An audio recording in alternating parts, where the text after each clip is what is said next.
Government labels breaking barriers initiative as fake document.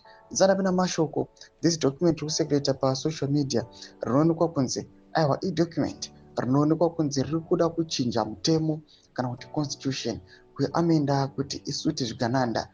Panguva inoyi vana ziyambi vakatanga yesterday vamboramba vombokomenda about it kuti vataure kuti nderechokwadi kana kuti ingori fake document riri kuuya panguva ino richingopublishwa nevanhu vanenge kuda kukonzeresa chaos kana kuti kudestabilize the country, but panguva ino vauya vachizolabela kuti it is a fake document kuti wasubscribe like on the bell icon.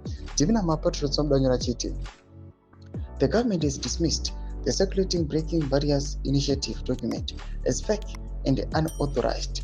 The unsigned paper allegedly linked to proposed constitutional amendments under ZANU-PF's Resolution number 1, October 2024, is said to come from dubious sources. Authorities clarified that while legal experts have submitted various amendments proposals, no official decision or approval has been made. The public will be informed transparently once any genuine amendments are confirmed. Citizens are urged to ignore the false document described as spurious and misleading.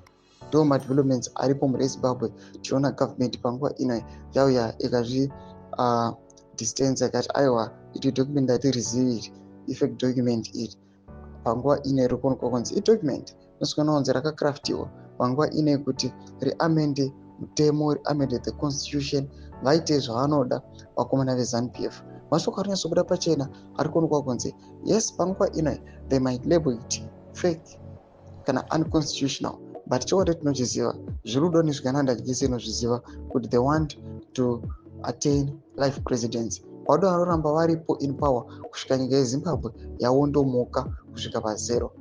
But vipi Constantino Chiwenga munovanzwa papublic addresses avo achiti Zimbabwe will never fall. Pane zvazvinoreva. Tudze mafunguro enyu moti kudii muri Zimbabwe pamusoro pechitiko ichi. Pinda comment section medu zvamafunguro enyu. So subscribe or like, hit on the bell icon.